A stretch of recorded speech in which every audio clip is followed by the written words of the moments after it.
Espero que se encuentren muy bien. Nos encontramos en esta oportunidad en el video complementario para el curso de perspectiva que corresponde al ciclo básico de Lucy Animation en Casatinta.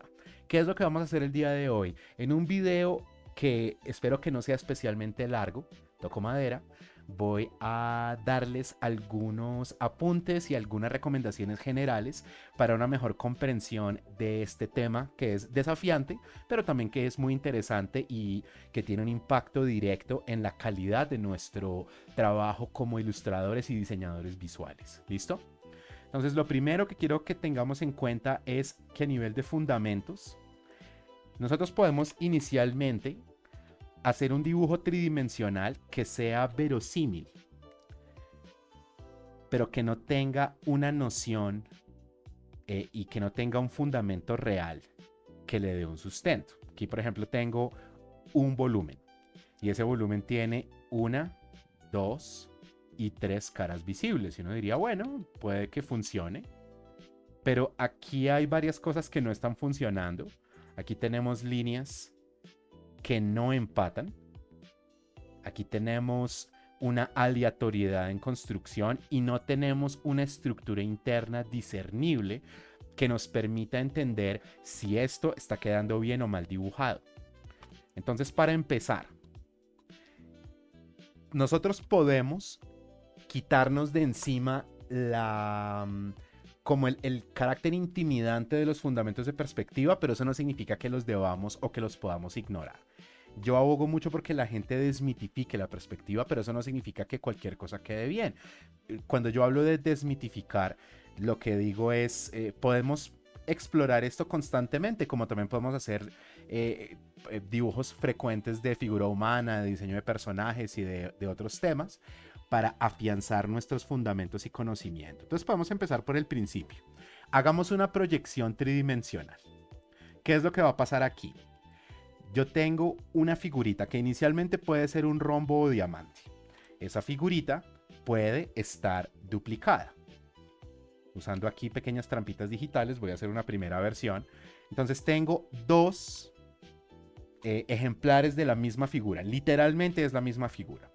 Y ahora puedo conectar sus esquinas utilizando líneas ortogonales. En este caso son líneas a 90 grados. Recuerden que cuando hablamos de ortogonalidad, estamos hablando tradicionalmente de líneas verticales a 90 y horizontales a 0 grados. En las ortogonales también pueden incluir las líneas inclinadas a 45 grados. Son líneas que se prestan mucho para un dibujo convencional que se asocia muy inmediatamente con dibujo técnico. Miren lo que está pasando acá. Yo tengo entonces una figura en la cima, una figura en la base y tengo lo que se llama líneas paralelas, es decir, líneas que no cambian su ángulo de inclinación o rotación y que por tanto nunca pueden hacer contacto entre sí. Aquí entonces ya surge una proyección tridimensional, pero en este momento lo que yo tengo parece ser una especie de estructura de alambre, una estructura que es translúcida. Eso en sí mismo no es malo, pero si yo ahora, utilizando mis recursos digitales, cambio el nivel de tonalidad de esas líneas de tal manera que solamente eh, eh, mi refuerzo de líneas oscuras corresponda a las caras visibles. Entonces ahora lo que va a ocurrir es que esta cajita no va a aparecer translúcida, sino va a aparecer como orientada por un dibujo estructural. Aquí también aparece el concepto de jerarquía de línea, que no es más que la asignación de tonalidades, grosores y huellas diferentes para distintos tipos de línea de acuerdo a su función dentro de un dibujo. Entonces ahora hablamos de una estructura interna que se puede hacer con una línea de clave alta o clave media y de una línea final o una línea del objeto material que puede tener otro nivel de tonalidad. ¿Listo? Ahora, es este ejercicio, el de la proyección tradicional, no tiene un modelo específico que estemos explicando y es bueno saber desde dónde nos acercamos a la perspectiva. ¿Qué es lo que quiero decir con eso? Si ustedes van a utilizar líneas paralelas o van a usar líneas convergentes, las líneas que como su nombre lo indica se reúnen en un punto de convergencia, o si van a combinar estas dos, pues es bueno declarar eso para saber si estamos trabajando lo que se llama perspectiva isométrica, que es la que solo se construye con líneas paralelas, o si vamos a trabajar la llamada perspectiva lineal, que es la que se trabaja con los llamados puntos de fuga. Un tema muy interesante, pero que empieza a aumentar significativamente la complejidad de este tema. Personalmente, soy muy amigo del dibujo de perspectiva lineal de 3 puntos de fuga. No estoy diciendo que sea la mejor, no es necesariamente fácil de controlar, aunque me parece que es un punto intermedio muy agradable entre la complejidad de muchos puntos de fuga y la abstracción de pronto un tanto artificial que tiene el dibujo isométrico o el dibujo de 1 o 2 puntos de fuga, sin que con eso pretenda demeritar esos modelos de construcción. Estoy hablando más como de algo que para mí es grato. Entonces, si yo fuera a emular el dibujo que se puede hacer en una bitácora, yo puedo decir, aquí tengo un lápiz de azul claro y aquí tengo de pronto un plumón o tengo un bolígrafo o un rapidógrafo. Y sin usar por ahora trucos digitales, simplemente a mano alzada, yo puedo dibujar un conjunto de líneas convergentes. No importa que sean más bien informales, pero aquí aprovecho para hacer una aclaración muy importante. Cuando tenemos puntos de fuga, al principio es muy sano y muy grato poderlos ver. Pero algo que tenemos que tener presente es que a medida que los objetos se acercan a los puntos de fuga, se van a transformar, su integridad se va a empezar a perder. Entre más lejos estén los puntos de fuga, mucho más efectivo va a ser nuestro trabajo de perspectiva, porque los objetos no se van a deformar a medida que se acercan a las esquinas donde tradicionalmente ubicamos esos puntos. Aunque esa parte al principio, si recién están empezando con perspectiva, podría no ser muy clara. El caso es que aquí voy a tener un punto de fuga. Y utilizando esas mismas líneas informales, pero que no dejan de, por tanto, de ser convergentes, aquí voy a ubicar otro punto de fuga. Entonces vamos a decir que aquí está el primero, digamos por el orden tradicional de lectura en Occidente. Entonces vamos de arriba a abajo y de izquierda a derecha. Este sería el primer punto, este sería el segundo punto, y ubicamos un tercer punto que está por debajo y en medio de esos primeros dos. Entonces aquí tendríamos nuestro tercer punto de fuga. ¿Listo? Y eso ya nos va indicando qué es lo que ocurre con las direcciones generales de las diferentes caras de un volumen. Pero como la idea es que esto sea como un primer muy sencillo y más bien breve, simplemente pongámonos a dibujar. Lo primero que yo voy a hacer, si no tengo la menor idea de cómo empezar a dibujar perspectiva, es ubicar un cubito o un prisma. Al principio, puede ser por la complejidad técnica del tema, nuestra primera impresión va a ser calcar los puntos de fuga, o más bien las líneas resultantes de los puntos de fuga. Miren cómo aquí y aquí y acá estoy pisando la retícula de perspectiva. Pero algo que a mí me llama mucho la atención de estas retículas informales es que están construidas intencionalmente con muy pocas líneas. Entonces miren lo que yo estoy haciendo aquí. Estoy pisando un área intermedia. ¿Cómo sé yo que lo que estoy haciendo ahí es correcto?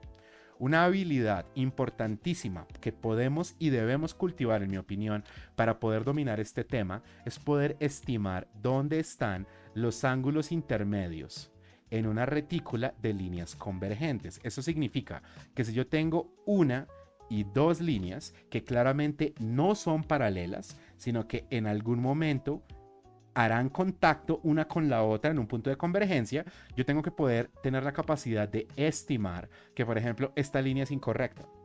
Si yo sigo un patrón como de abanico, ¿listo? Si yo dejo que mis líneas suplementarias se vayan también al punto de fuga y estoy haciendo un estimado a la vista, por ahora no está siendo técnica ni matemáticamente exacto, pero es una estimación a nivel de intuición, pero no es de adivinar, sino es de calcular dónde están esas líneas intermedias. Entonces, cada vez que yo vea una pareja de convergentes, yo debo tener entonces la capacidad, o poder ir cultivando poco a poco la capacidad de ubicar esas líneas faltantes, ya sea que estén a la mitad, que estén a un tercio, a una cuarta división o que estén por fuera. Básicamente lo que yo estoy haciendo acá es cultivar esa observación de cuál sería el patrón de cambios de dirección y de ángulo que tendrían las líneas convergentes que se dirigen a un punto de fuga, sobre todo cuando el punto de fuga no está a la vista. Entonces, utilizando esa intuición, que no es lo mismo que adivinar, yo puedo saber que esta línea aquí está bien, pero que esta línea acá estaría mal si lo que yo quiero hacer es crear un prisma convencional. ¿Listo? Entonces puedo ubicar las líneas que me ayuden a encontrar ese objeto. Me disculpo si les distrae un poco el que yo rote la inclinación del lienzo, simplemente para poder dibujar en un eje de dirección de las líneas que me sea más grato para dibujo a mano alzada. ¿Listo? Voy a tratar de no hacer eso con tanta frecuencia. Entonces fíjense que lo que yo estoy haciendo aquí es no solamente construir un objeto, que es algo relativamente fácil de hacer, sino quiero que ese objeto tenga una coherencia interna de acuerdo a la existencia de esos puntos de fuga. Y como estos puntos no son matemáticamente exactos, pues el objeto tampoco es tan técnicamente perfecto como podría ser. Y aunque eso al principio de pronto no se siente tan grato, esta clase de ejercicio nos permite hacer una indagación más bien tranquila, con un cierto nivel de informalidad. Informalidad no significa ser chambón o ser chapucero, como sea que lo digan en la región de la cual vengan ustedes. Informal simplemente significa que no necesito el artificio técnico, por ejemplo, instrumentos o una retícula digital perfecta para hacer exploraciones de perspectiva. Puedo ir ganando la capacidad de crear sólidos, inicialmente lo que llamaríamos sólidos inorgánicos simples, cajitas pues, aunque no solamente cajitas, sino cualquier sólido simple puede hacer parte de ese, llamémoslo así, como de un léxico de formas tridimensionales básicas. ¿Listo? Y el hacer esa exploración, por informal que sea, desde que se haga con cuidado, con una observación honesta, por ejemplo, de ángulos de dirección, de dónde tienen que empatar las líneas, de las estructuras internas de esos objetos, eso lo que me va a permitir es acumular experiencia en el dibujo tridimensional. Y eso va a hacer que yo pueda restarle dramatismo y miedo a la complejidad técnica de la perspectiva. ¿Listo? Eso es lo que más me interesa con estos ejercicios y con los cursos que tengo la oportunidad de dar en diferentes ambientes. Con un tema que me parece que, a diferencia de la figura humana, que es compleja, o del diseño de personajes, que es complejo, es un tema que no siempre tiene como el espacio preliminar que permite ganar confianza que puede tener, por ejemplo, una persona que todo el tiempo esté dibujando en un cuaderno caritas, que esté dibujando personajes. ¿Listo? O sea, hay como una cierta comodidad que adquirimos en otros temas y que con perspectiva desafortunadamente no siempre tenemos. Entonces percibimos el tema como muy lejano a nosotros, como que es un tema que de pronto más adelante lo estudiamos o justo en el momento no, porque es muy intimidante o es demasiado elaborado o a nivel técnico es incomprensible para nosotros, entonces preferimos alejarnos de ese tema y buscar otro. Y lo que uno termina descubriendo es que la perspectiva atraviesa todo. Entonces es por bien nuestro como ilustradores que nos sirve explorar ese tema. Y por supuesto lo podemos explorar en términos técnicamente mucho más complejos. Eso no tiene ningún problema. Y eso lo podemos ir haciendo poco a poco. Pero en términos generales, recapitulemos. Entender si estamos construyendo con puntos de fuga, es decir, con líneas convergentes, o si por otro lado estamos usando líneas paralelas. En otra ocasión podemos hablar de perspectiva isométrica. Tener presente la estructura interna de los objetos y la coherencia general que deben tener estos con la retícula de perspectiva que los sustenta. Ese es el inicio de nuestras exploraciones. Estas cajitas pues tienen sus líos, se pueden dibujar de una manera mucho más precisa, por supuesto que sí, pero esto como una primera invitación a hacer exploraciones tranquilas con este tema. ¿Listo?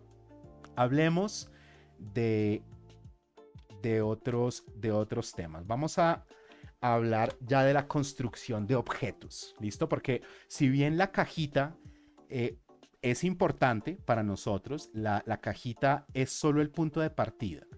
Entonces vamos a hacer exploraciones que poco a poco vayan ganando más fuerza y más complejidad. ¿Listo? Entonces, manteniéndome todavía con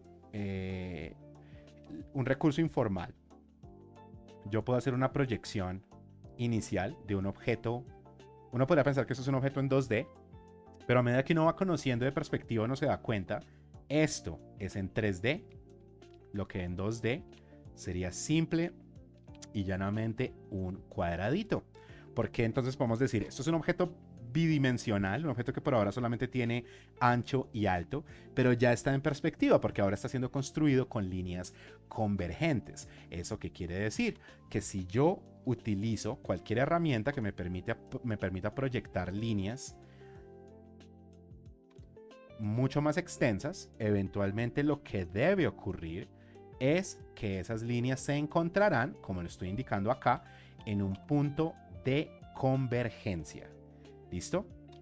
Suena súper redundante, pero por eso son líneas convergentes, ¿vale? Y puede que yo esté trabajando con o sin instrumentos, yo tengo que tener la capacidad, por fuerza de hacer buenas prácticas a conciencia, de percibir dónde están esas líneas convergentes o dónde estaría el punto de convergencia más bien.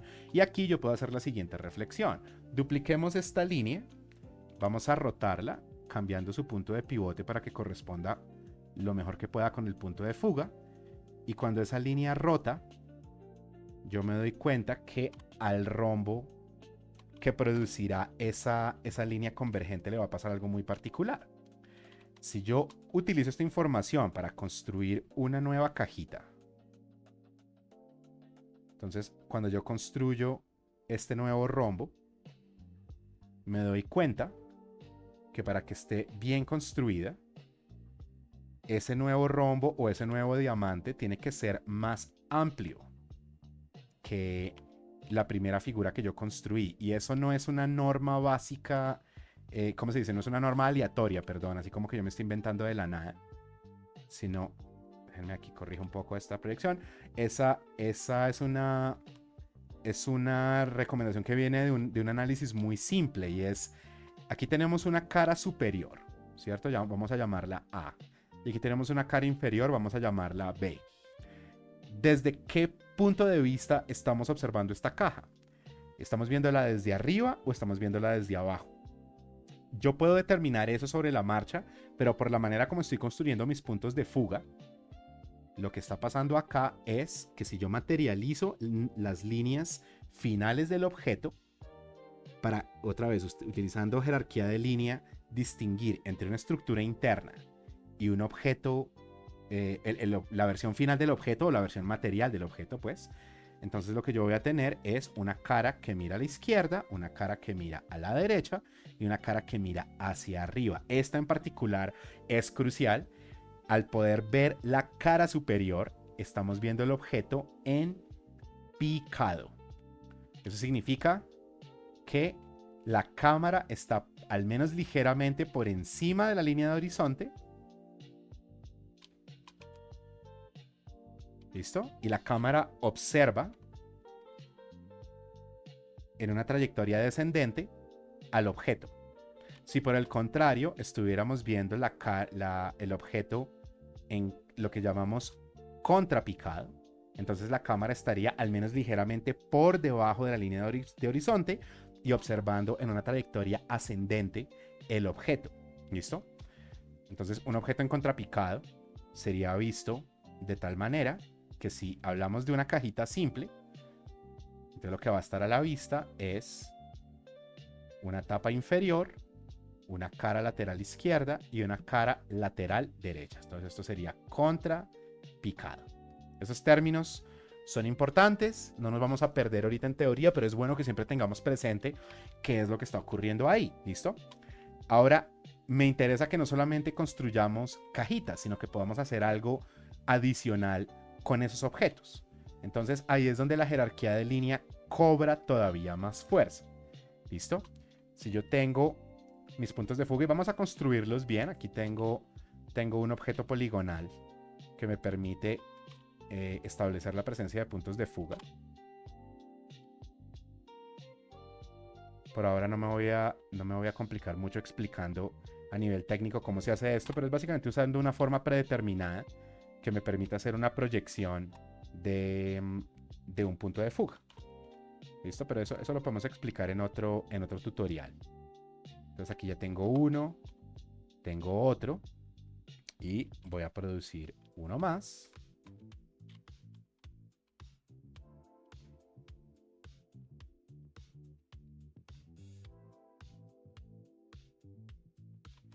Perdón, voy a producir uno más. Y ahí ya voy a tener 3 puntos de fuga. Entonces permítanme seleccionar la herramienta que es.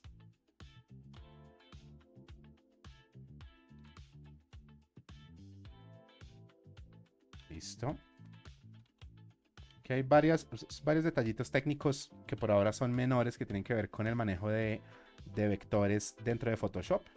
Por ejemplo, para poder mover el centro de un punto de fuga. Pero de nuevo, no quiero que nos compliquemos la vida ahorita explicando como los apartados concretos de cómo se crea esto. Lo único importante es que ahora voy a tener una guía más exacta. Ustedes pueden ver que aquí hay uno, aquí hay otro y aquí hay otro punto de fuga. Yo solo quiero alterar un poco el color para que no me distraiga mucho y listo. Entonces ya ustedes literalmente pueden ver en mi pantalla que todo el lienzo ha sido cubierto por una rejilla hecha en sí misma de 3 rejillas, cada una correspondiente a un punto de fuga. Y ahora vamos a utilizar estos elementos. Vamos a sellarlos aquí. 3 puntos de fuga. Vamos a sellarlos para que no nos molesten. Y vamos a empezar a trabajar la construcción de objetos. Podemos partir, en términos generales, de una o más cajas. Pero a medida que vamos haciendo exploraciones, es bueno que esas cajas ganen una mayor complejidad. ¿Listo? Qué ingenuo. Tengo una línea de un color que no es. Permítanme, hago aquí un ajuste en la selección de color. Listo. Y ahora yo puedo ya empezar a trabajar eso. Puedo empezar a trabajar con la informalidad de un trazo a mano alzada, pero buscando la correspondencia real entre mis trazos a mano alzada y la rejilla, que tiene una apariencia de creación técnicamente más elaborada, que está por debajo. ¿Listo? Entonces tengo aquí, por ejemplo, un prisma, pero no voy a tener solamente el objeto. Mi margen de error en este momento va a ser muy escaso si tengo solamente la vista exterior del objeto.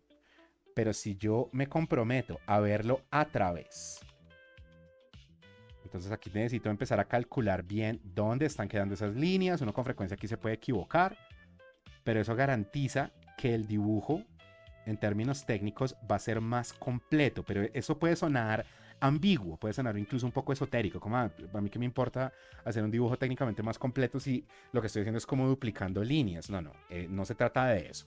Poder ver el objeto a través significa que también vamos a poder tener un mayor nivel de control de lo que le está pasando a ese objeto, siendo visto no solamente en su representación exterior, sino primero que todo ese objeto que está siendo visto como una estructura interna. ¿Listo? Aquí miren, me doy cuenta que, de nuevo, el margen de error aumenta, porque pues estoy insistiendo yo en utilizar líneas a mano alzada. ¿Listo? Entonces sobre la marcha vamos a hacer algunas correcciones. No le tengan miedo a eso. ¿Listo? Eso no significa que no estén haciendo un buen dibujo como en términos generales, ¿listo? Pero precisamente lo que estamos buscando es como ese rigor de que nuestra lectura de perspectiva sea adecuada. Entonces, empecemos a hacer algo con el hecho de que el objeto está siendo visto a través. Tengo un primer nivel de jerarquía de línea y ahora le voy a ingresar un segundo y voy a tener un tercero, que es una línea negra o una línea de clave baja. Es decir, tengo este primer nivel, tengo este nivel y tengo este nivel. ¿Listo? Entonces tengo mi cajita básica y a mi cajita básica yo le puedo empezar a hacer más cosas. Yo podría duplicar esa caja.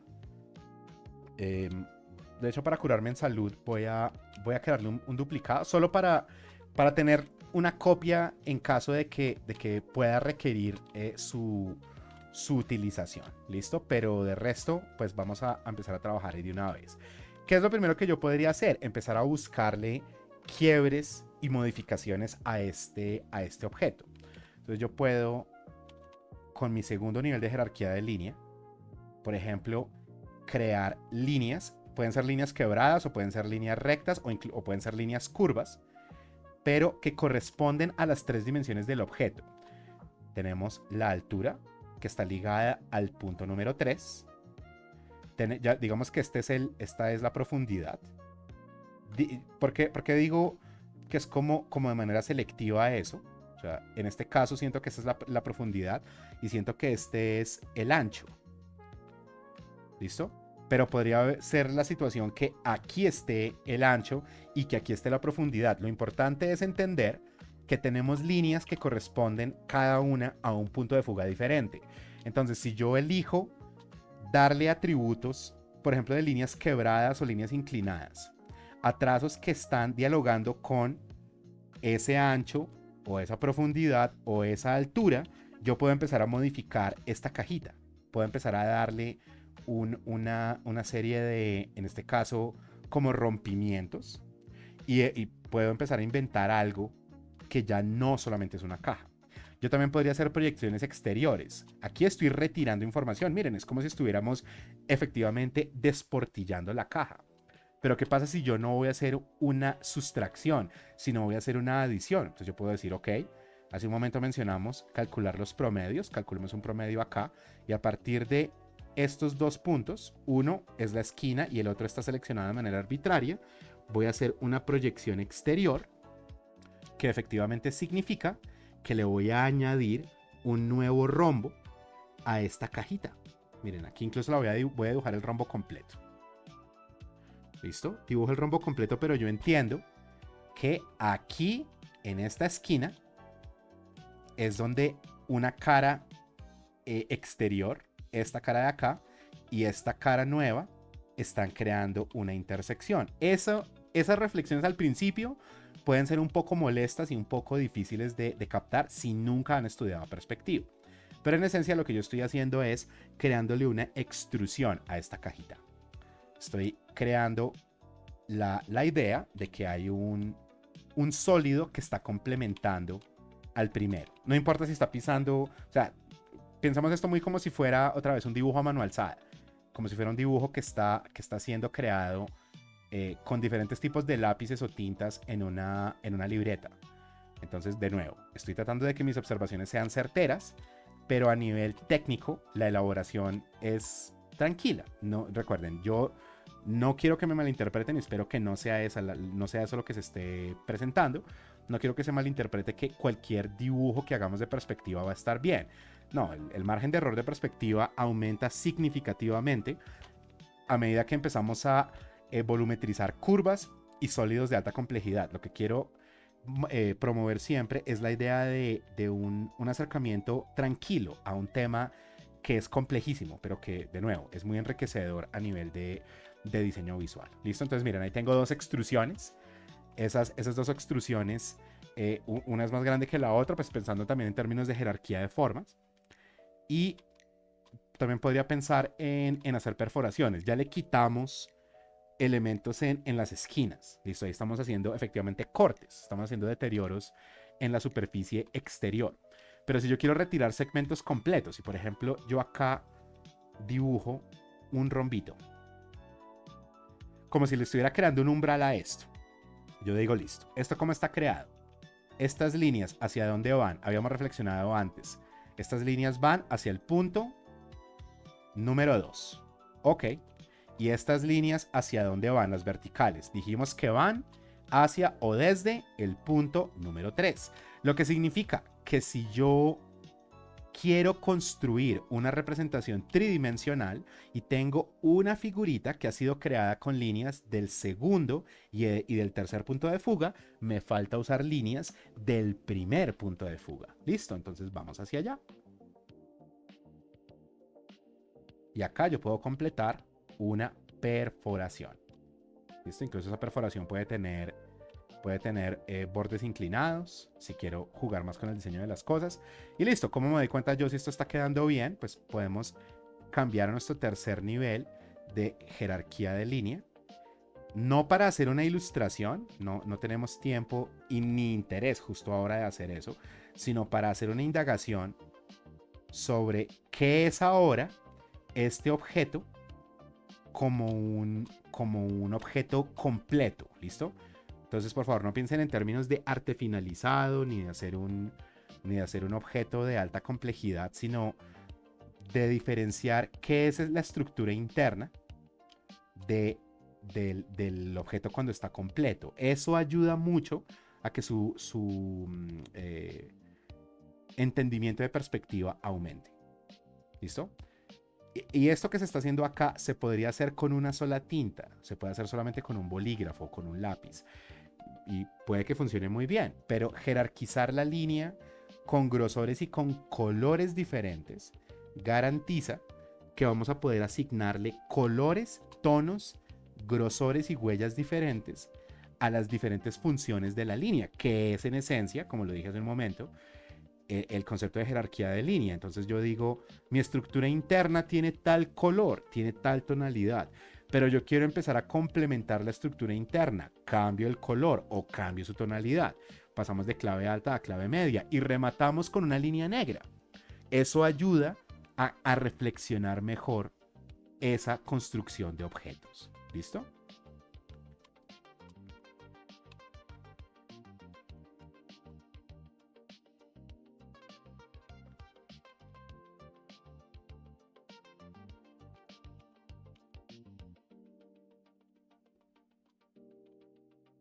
Todavía no tengo aquí ningún objeto completo de diseño, como que pueda pertenecer a una narración, a un escenario, ni mucho menos. Pero ya tengo algo que, aún en su muy humilde representación, es mucho más elaborado que una cajita simple. Pero evidentemente la cajita simple es su base. ¿Listo? Entonces, para que tengamos eso presente. Pero si nos quedamos solamente haciendo cajas, no vamos a poder entender demasiado bien qué es lo que pasa con perspectiva. Entonces, ahí es donde nos sirve mucho empezar a explorar las curvas y su representación tridimensional. Entonces, nuevamente, yo tengo 3 niveles de jerarquía de línea y de hecho aquí puedo ingresar más. Si lo necesito, puedo usar un cuarto nivel cambiando colores. ¿Listo? Si ustedes quieren interpretar bien una curva en 3 dimensiones, primero concíbanla como circunscrita o encerrada en un rombo. Es decir, una curva en 3D, al menos inicialmente, se puede interpretar como si fuera un segmento de un círculo. Pero ese segmento de círculo o ese círculo completo no se va a ver circular cuando lo traducimos a 3 dimensiones, sino se va a ver como un óvalo o un fragmento de un óvalo. Entonces yo puedo decir, por ejemplo, desde este punto de partida, llamémoslo A, hasta este punto de destino, llamémoslo B, vamos a construir una curva. Y aquí entonces me sirve otra vez tener otro nivel de jerarquía de línea. ¿Listo? Ahí tengo esa curva. Y esa curva yo la puedo proyectar varias veces. Yo puedo, por ejemplo, hacer aquí una traslación. Decidir dónde detenerme. Por ejemplo, acá. Reconstruir efectivamente esa carita como para crear una caja. Una caja que está dentro de otra. ¿Sí? Y nuevamente, desde este punto de partida hasta este punto de destino, voy a dibujar una curva. ¿Listo? Y ahí ya estoy creando una proyección tridimensional curvilínea. Ahora yo puedo seguir enriqueciendo esto. Por ejemplo, acá me puedo inventar una perforación. Y de hecho ya no es una perforación, es como un corte, es un corte significativamente grande.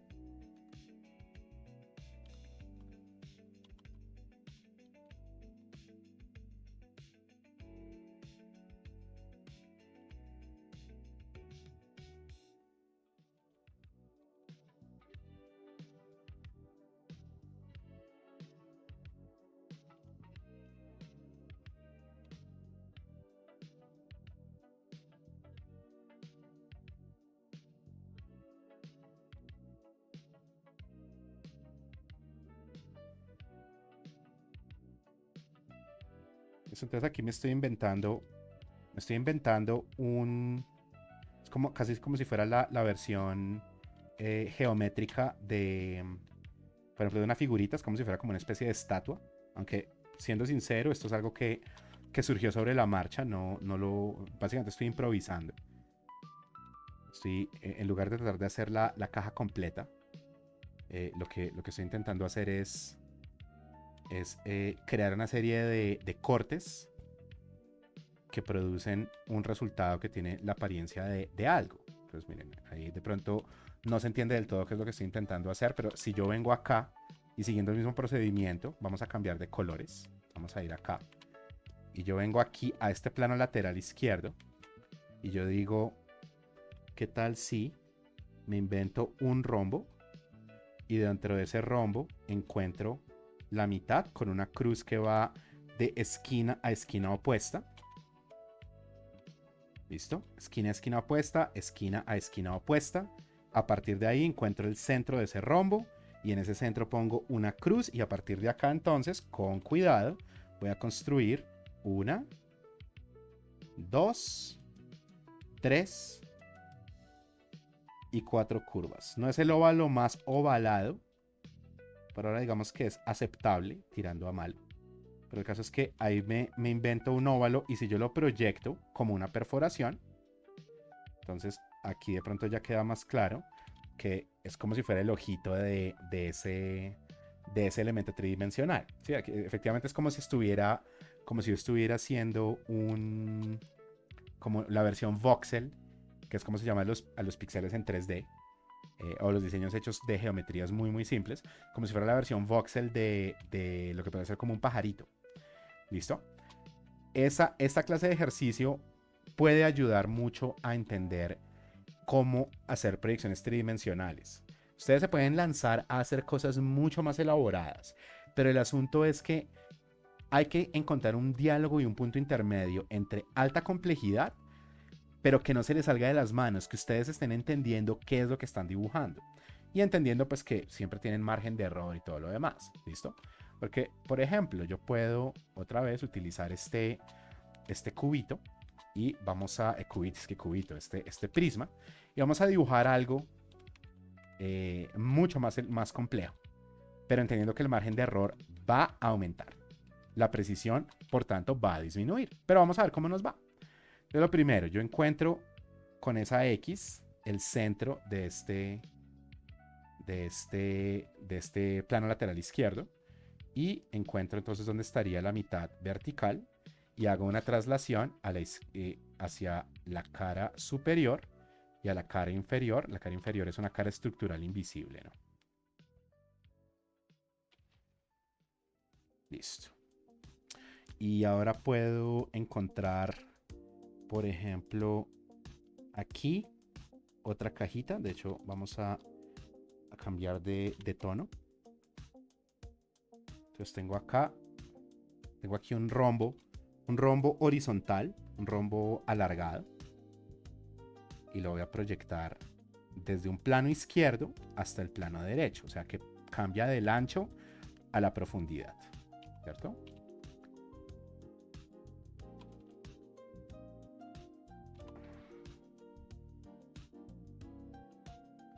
¿Listo? Y voy a volver a encontrar la mitad. De hecho, aquí es mejor cambiar de color. Vamos a encontrar esta mitad. La mitad de la mitad, pues. Listo, tengo esto acá. Y tengo este aquí. Y a partir de esto voy a encontrar aquí un pequeño segmento. Y voy a crear una y dos curvas. Y luego proyecto esto hacia el fondo.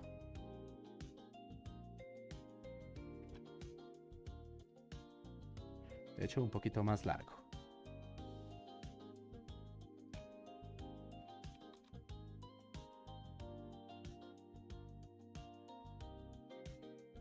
Y aquí adentro voy a inventarme un rombo nuevo que sirve como la base para un óvalo. ¿Listo? Ahora, ahí tengo ya una estructura general. Tengo una estructura general y si la complemento un poquito más, aquí inventándome una cajita.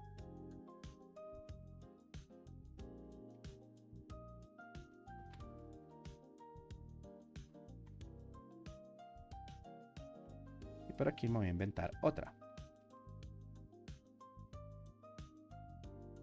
¿Sí? En este momento sigo pensando muy en términos de casi como de un juguete hecho como con figuritas de madera. ¿Sí? Estoy haciendo algo que es muy elemental.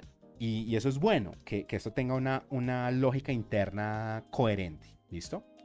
Ahora también voy a hacer aquí una pequeña alteración digital. Vamos a cambiar un poco la tonalidad de este segmento. Listo. Y aquí me voy a figurar dónde podrían haber. Yo creo que me sirve más utilizar estos tonos como ocre.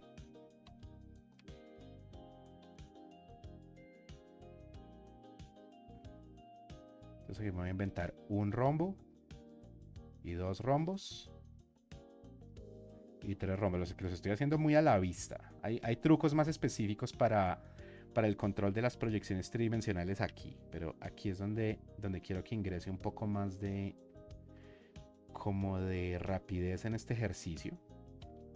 Listo, entonces aquí hay un óvalo, aquí hay otro óvalo, aquí hay otro óvalo y voy a poner por aquí otro pequeño rombo que está dividido internamente y que me permite entender dónde iría otro óvalo. Listo.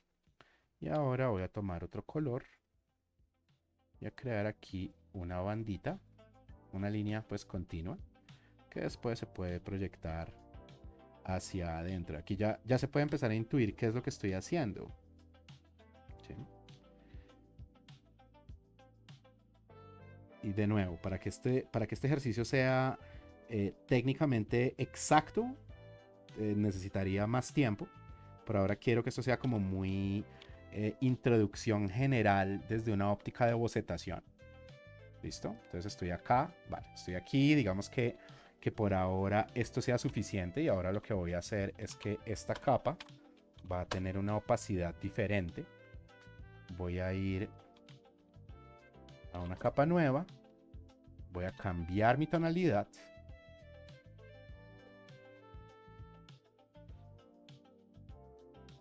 y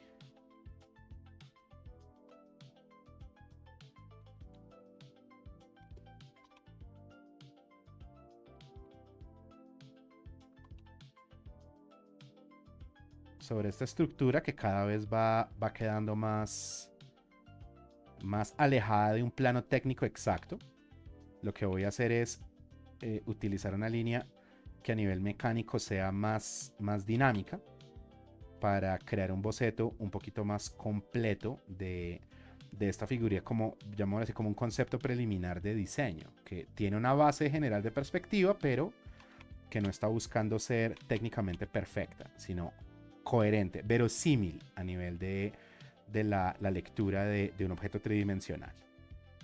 ¿Listo? Entonces, fíjense que yo creo, por ejemplo, un óvalo y después lo proyecto hacia adentro, efectivamente creando una interacción entre cilindros. Todo eso vale la pena estudiarlo a nivel puramente técnico un poquito más adelante, pero por ahora quiero que esto sea un ejemplo de cómo se puede hacer un boceto que tiene una apariencia creíble en 3D, aunque no tenga completamente resueltos todos los vacíos en dibujo de perspectiva.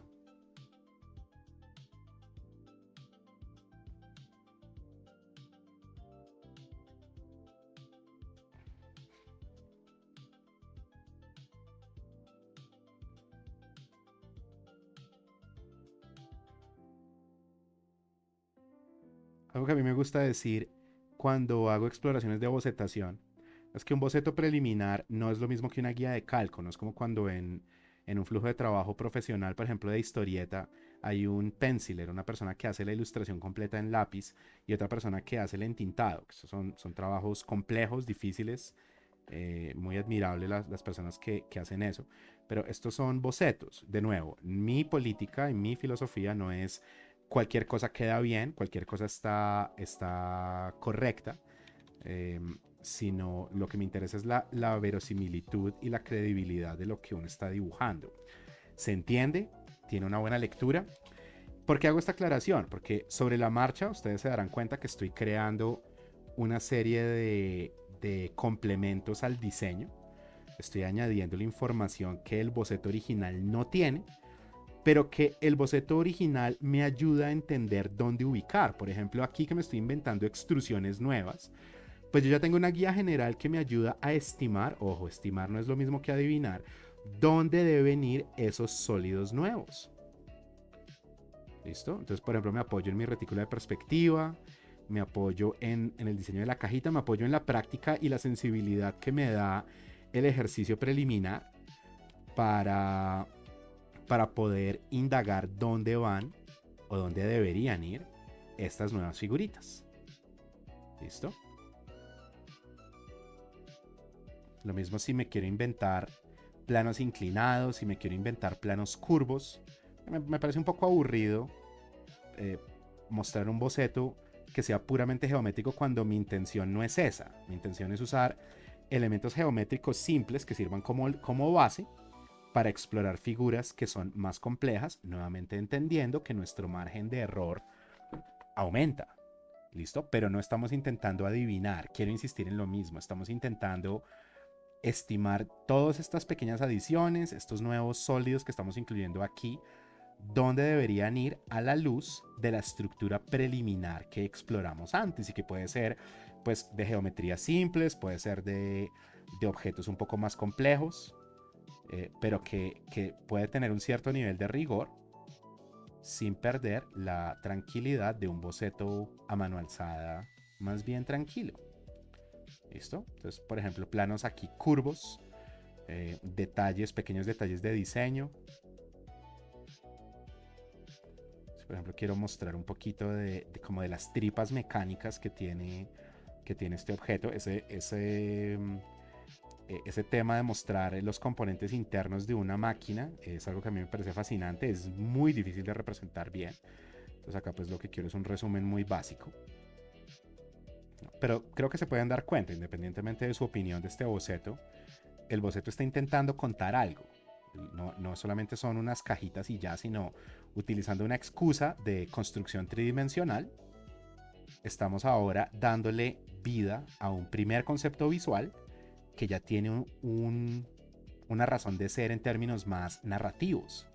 Una máquina que de acuerdo a sus índices de narración, las evidencias que tenga en términos de diseño, nos dirá algo sobre el mundo al cual pertenece. Y en últimas de eso es de lo que se trata. Está muy bien y es necesario que hagamos práctica con cajitas simples, pero no nos olvidemos que primero que todo hay una meta de comunicación visual. ¿Listo? Nuevamente aquí sigo añadiendo información que no tiene mi boceto inicial, pero me guío por ese boceto inicial para saber aproximadamente dónde deberían ir estas nuevas figuras.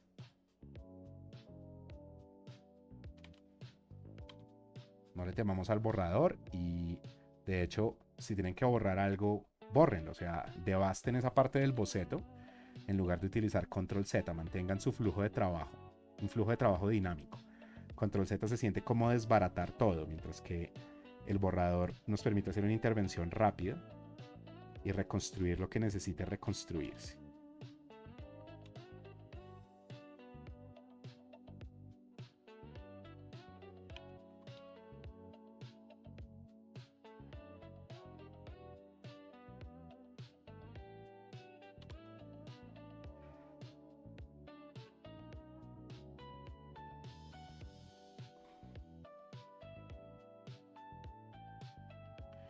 como alguien que aprecia mucho el dibujo de maquinaria,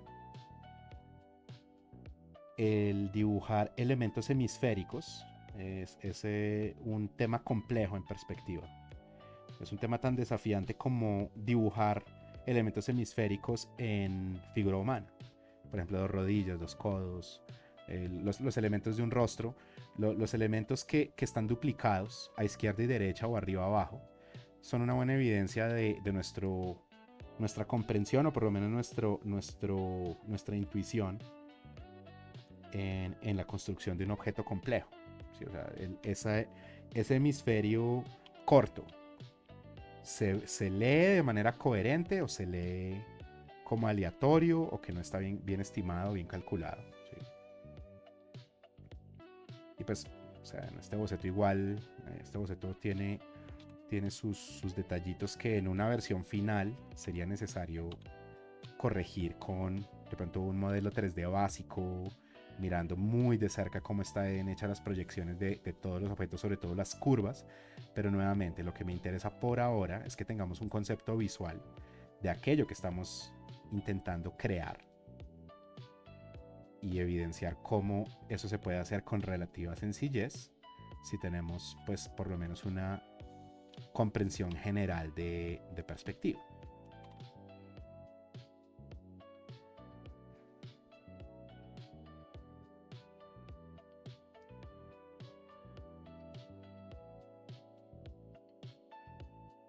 Listo.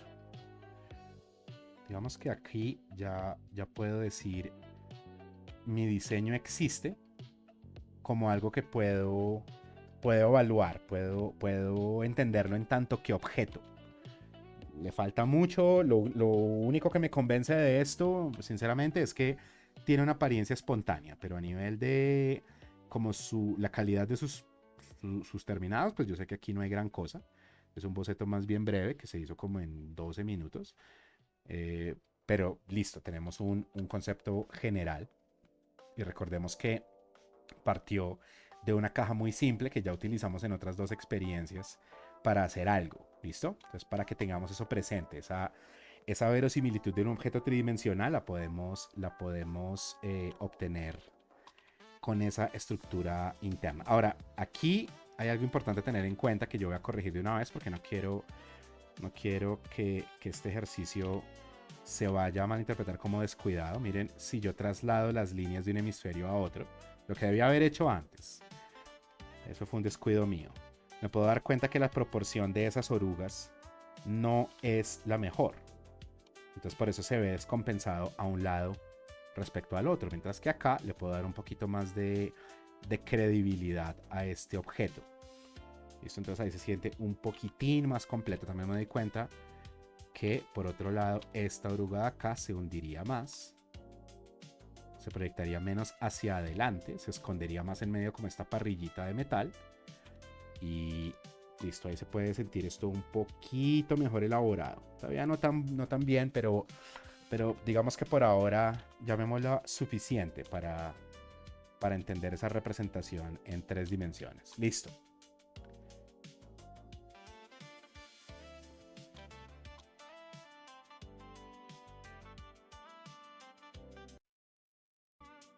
Hablemos ahora de algo que es bueno que podamos tenerlo presente en nuestros estudios preliminares y es cómo representamos la figura, puede ser humana o puede ser humanoide, puede ser de personaje, cuando estamos hablando de perspectiva, porque las cajitas están muy bien, pero el entendimiento en 3D de figuras de alta complejidad, eso es otro tema, ¿no? Es un tema, o más bien, es un tema que lo podríamos entender como la meta final de nuestra comprensión de perspectiva. Entonces vamos a terminar con este componente. Nosotros podemos interpretar la figura humana como una serie de sólidos simples. Por ejemplo, si yo tengo una línea, vamos a recuperar nuestra paleta, vamos a cambiar de tonalidad. Entonces podemos hacer, por ejemplo, un gesto simple.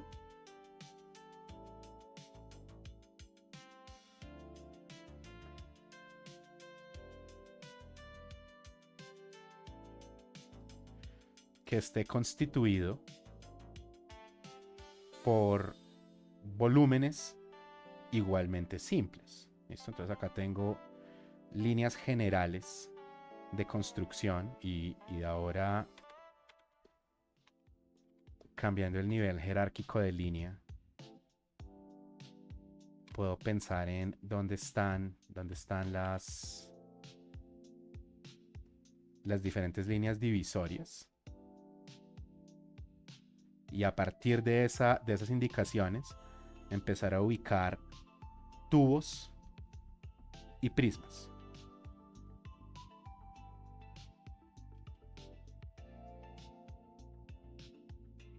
Para hacer esto necesitamos al menos una comprensión básica de dibujo tridimensional.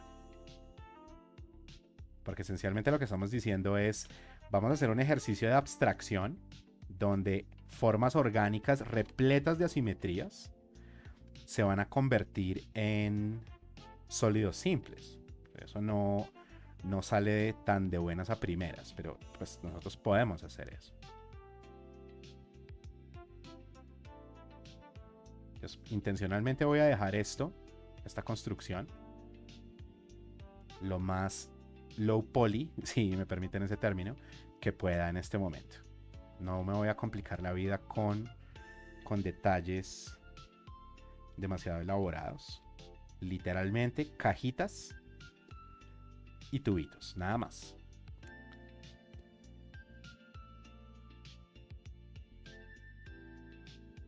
Una figura que se alcanza a percibir dinámica por virtud de la proyección hacia adelante y hacia atrás de algunas figuras, pero que igual es excesivamente simple. Y ahora voy a utilizar mi nivel final de jerarquía, como lo hemos indicado durante toda esta sesión, no para volver a hacer el dibujo. Esto quiero dejarle una recomendación a los chicos y chicas que recién estén empezando. Hay un impulso muy natural, lo tenemos en digital y lo tenemos en materiales análogos, y es de siempre tratar de entender el dibujo completo como un dibujo hecho con líneas negras, y eso no tiene por qué ser así. Simplemente estos son los recursos que estoy utilizando yo, pero si ustedes se sienten cómodos, o de pronto ni siquiera se sienten cómodos, sino que si pueden encontrar buenos resultados alternando entre líneas de color donde lo que cambia intencionalmente es su tonalidad. Entonces pasamos de clave alta a clave baja, o pasamos de un color claro a un color diferente a nivel cromático y también a nivel de tonalidad. O sea, por ejemplo, de azul claro a púrpura oscuro. Eso ayuda muchísimo. ¿Y por qué hago esta aclaración? Sobre todo para las personas que recién están empezando, porque no solamente malinterpretamos que tiene que ser una línea hecha con tinta negra, sino que esa línea, precisamente si está hecha en tinta o está hecha en marcador o plumón o un lápiz muy oscuro, suele ser una línea que no tiene el mismo nivel de confianza. Dense la oportunidad de explorar el trabajo con colores diferentes, con marcadores, con plumones, bueno, con cosas diferentes. Eso les puede ayudar mucho a entender una línea dinámica al mismo tiempo que estructuran o que jerarquizan estructuras diferenciadas de objetos o de las líneas finales. ¿Listo? Entonces, fíjense lo que está pasando acá. Tubitos y cajitas, nada más. Tenemos unas cajitas que se están proyectando en contrapicado. Se están alejando de nosotros, como puede pasar, por ejemplo, el torso, sobre todo si el cuerpo está siendo visto en contrapicado. ¿Listo? O tenemos, por ejemplo, cajitas en picado, como pasa con la mano izquierda, que aquí aparece a la derecha, que si le hiciéramos zoom, la podríamos abstraer en extremo, como una cajita elongada en picado. Y tenemos unos tubitos que se están acercando a nosotros, están siendo vistos en contrapicado. Y tenemos unos tubitos que se están alejando de nosotros y que los estamos viendo en picado. ¿Listo? Hay un concepto, lo pueden ver en gente como el maestro Peter Han, les dejo este referente. Yo hablo de él en muchas clases. Es un gran autor, es uno de mis dibujantes más admirados. Creo que es uno de los mejores instructores de dibujo del mundo entero.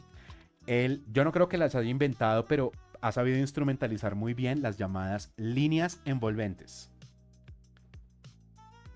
Y esas líneas ayudan muchísimo con la representación tridimensional de los objetos mediante líneas simples.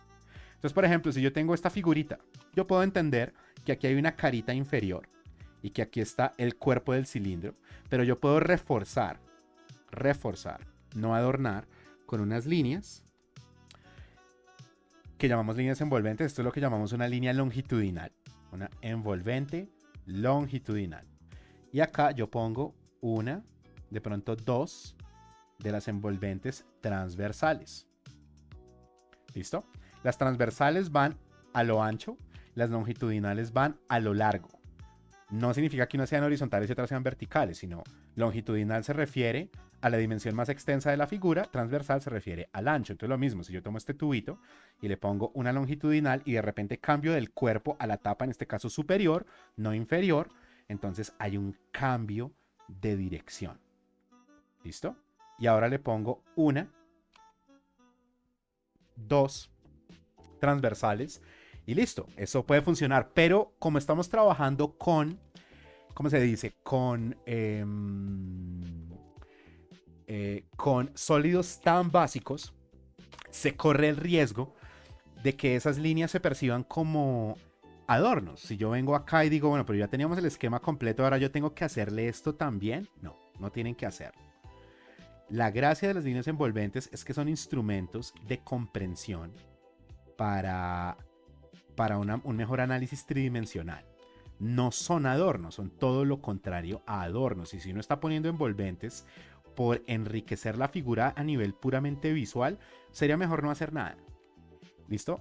Se pueden sentir superfluas cuando estamos trabajando con figuritas simples, aunque fíjense que aquí igual está pasando algo que a mí me parece muy interesante, y es que esas líneas envolventes, sobre todo las transversales, están dejando mucho más claro cuál de estos objetos cilíndricos se está alejando de nosotros. ¿Sí? O sea, las envolventes que miran hacia un lado o que miran hacia otro, las que miran hacia arriba o hacia abajo, las que miran hacia la izquierda o hacia la derecha, ayudan muchísimo con las proyecciones en picado y contrapicado. El asunto es que cuando nosotros construimos la anatomía en 3D, las líneas envolventes pueden ser muy, muy útiles, sobre todo para la proyección compleja de la figura tridimensional. Si yo tomo, por ejemplo, una referencia anatómica, por ahora una referencia más bien, no voy a decir, bueno, sí, podemos decir simple. Creo que vale la pena, que es válido más bien decir que es una referencia simple. Yo podría hacer un ejercicio convencional, que es el ejercicio de calco. Entonces estoy aquí, voy a mi capa.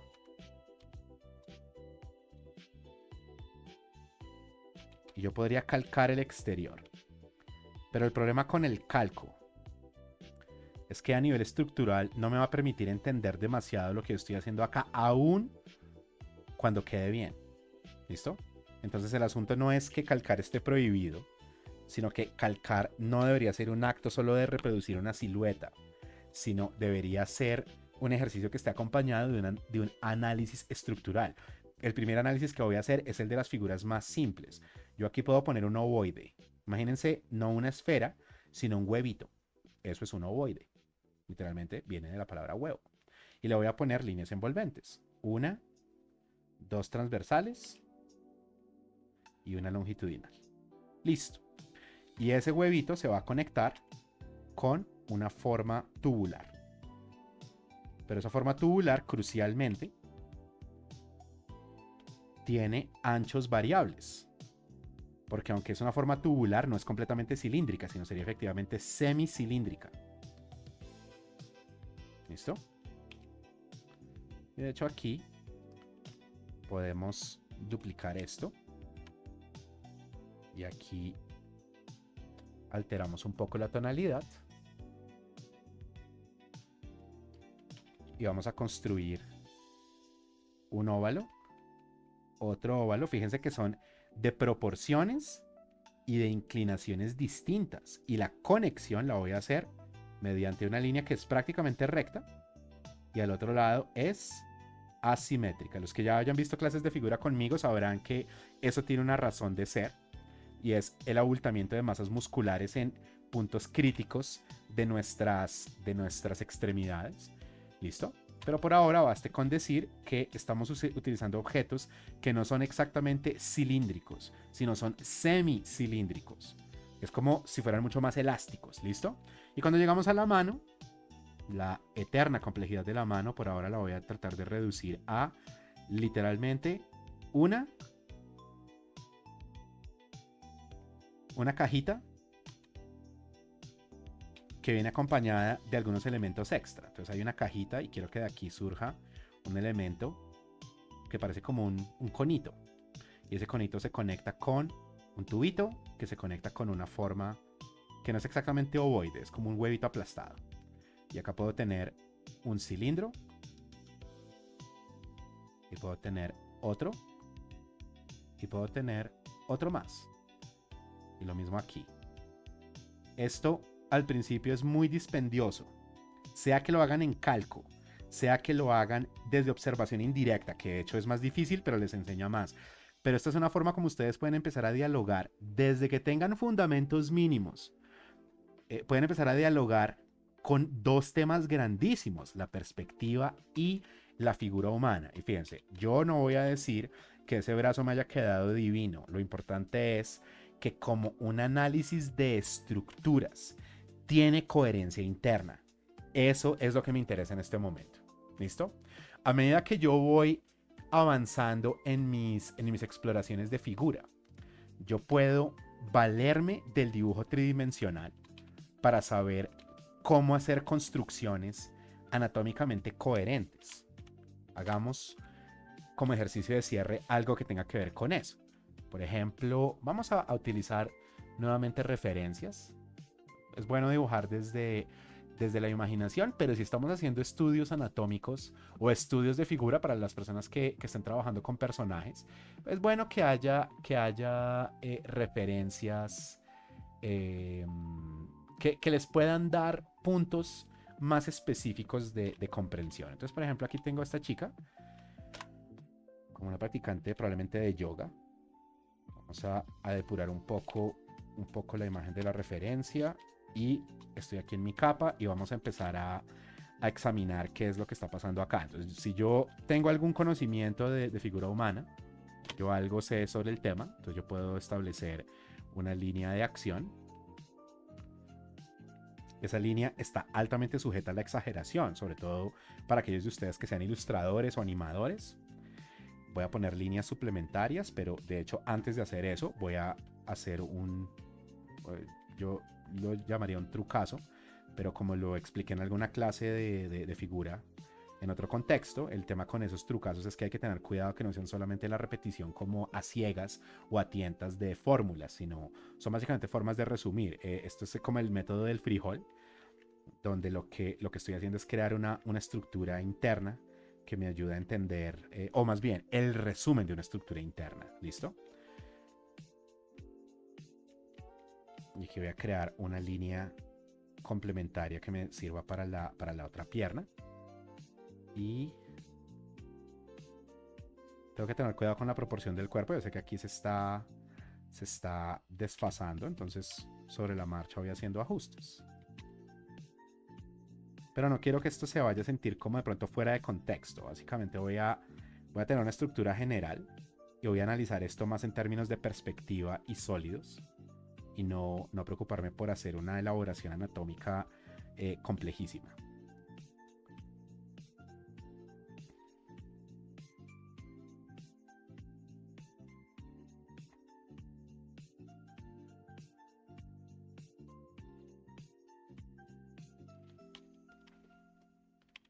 Listo, estamos acá, entonces podemos hacer una alteración tonal y podemos seguir con... pero esperen que aquí casi estoy cometiendo un disparate que yo critico muchísimo y es y es el no declarar la existencia de los pies. Eso es un craso error. Y es algo que me parece siempre muy inquietante cuando uno ve gente que, por ejemplo, dibuja gestos y los deja incompletos, pero se nota que es por timidez. No quiero lidiar con manos, no quiero lidiar con pies, pero miren lo que está pasando acá. Los pies y las manos, sobre todo las manos, son pretextos, son unas guías muy básicas que me dicen que hay ahí unos elementos anatómicos, nada más. ¿Listo? Vamos a reducir esto un poquito y seguimos con nuestro análisis, nuestra indagación tridimensional.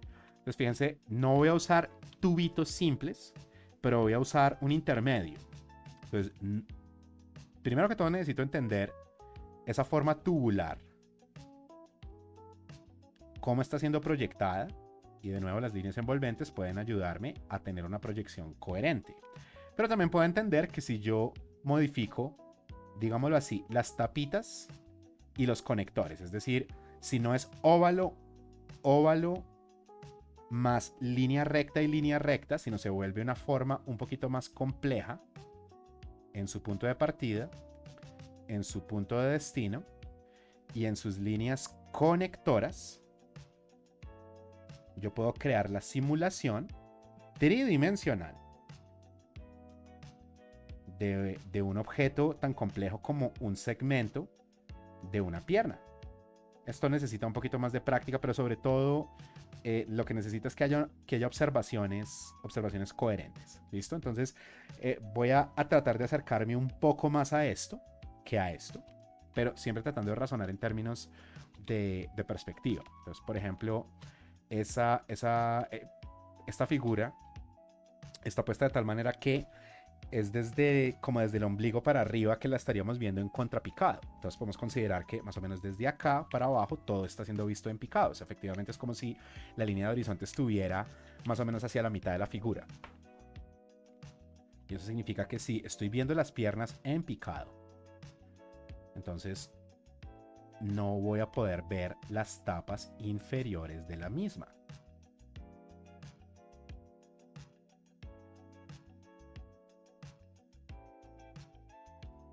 No, voy a tratar de mantenerme dentro de la noción de un ensamble más bien básico.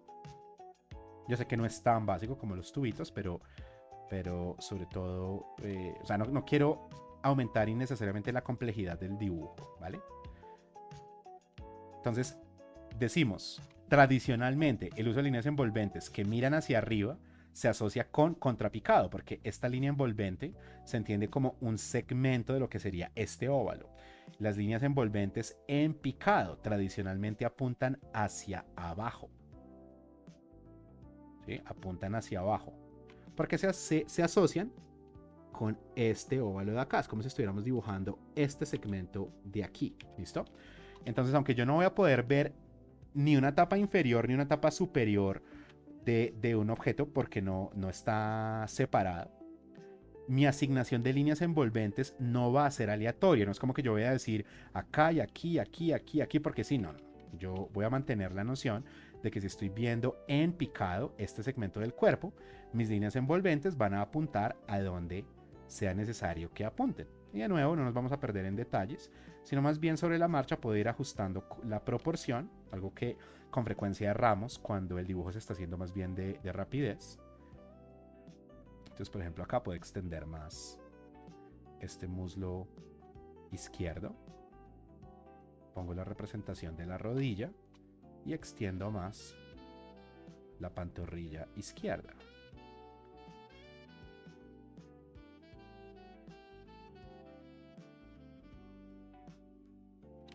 Y de nuevo, si estoy viendo esta figura en picado, entonces voy a poner las líneas envolventes de tal manera que me ayuden con esa simulación. Pero recuerden, por favor, las líneas envolventes no son adornos.